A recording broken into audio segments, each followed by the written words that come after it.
मेरे बच्चों, आपको कुछ बात बताना चाहता हूं आज, सुन लो मेरी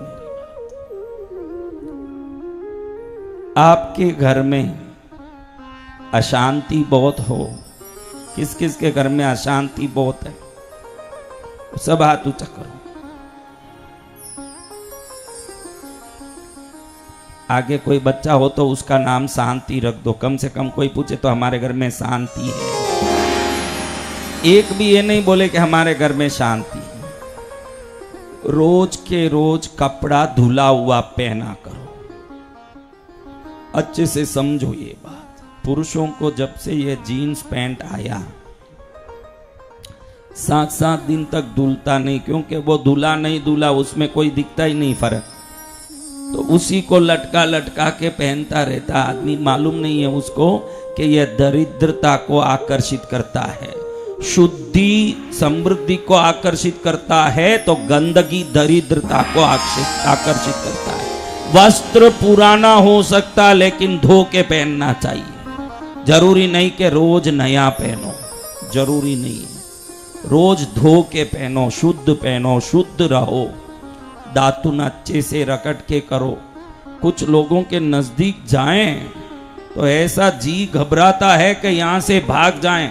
मुंह से ऐसी बदबू निकले कि जैसे कोई कीचड़ की नाली की गंदगी हो, है कि नहीं? देखो आप कई लोगों के पास जाओ तो इतना शरीर से बदबू आता है कि भगवान को बोलें कि प्रभु वैकुंठ में बुला लो, अब यहां रहना नहीं है।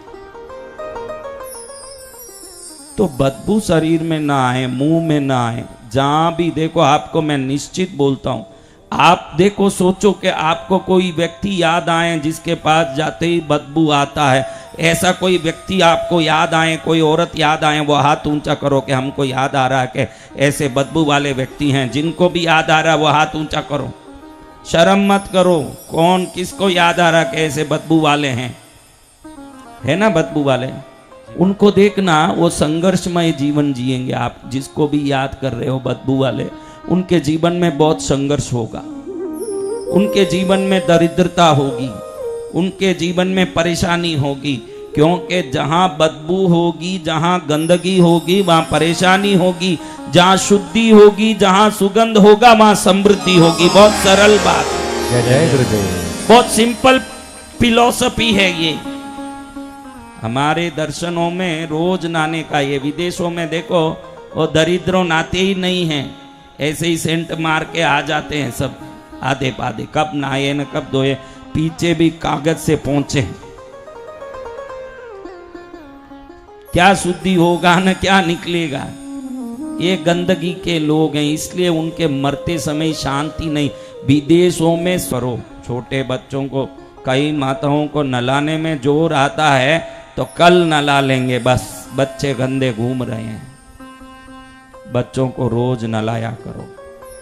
किसने अशांति बोली? आज अशांति का उपाय बताता हूं। देखो, एक अदृश्य तरंग होता है जो सुख शांति लाता है ना, एक अदृश्य तरंग होता है जो दुख और दरिद्रता लाता है। ये तरंग हर घर में व्याप्त होता है। इसलिए आप लोग ये ध्यान रखो, हर रविवार को, किस दिन? रविवार को नवाया पानी में थोड़ा सा खड़ा नमक डाल के अच्छे से उसको गला के फिर पूरे घर में अच्छे से पोंछा मारो। ऐसे 8 रविवार पोंछा मारोगे तो अदृश्य रूप से आने वाली अशांति अपने आप मिटने लगेगी, न शांति आएगी घर में। जय जय गुरुदेव। कब आएगी? कौन कौन नमक के पानी से घर पहुंचते हैं? सब पहुंचते हैं, सब लोग पहुंचते हो। कोई शक्कर से तो नहीं पहुंच दिया। नमक से पहुंचने से अशांति मिटती है, उसके बाद भी नहीं मिटती है तो हमारे आचरण और विचार को शुद्ध रखना, देवताओं के स्थान को पर्दा डाल के रखना, मासिक धर्म के जो भी नियम है उसका बराबर पालन करना। मैं कुछ भी करूंगी लेकिन मुझे सुख चाहिए, नहीं मिलेगा।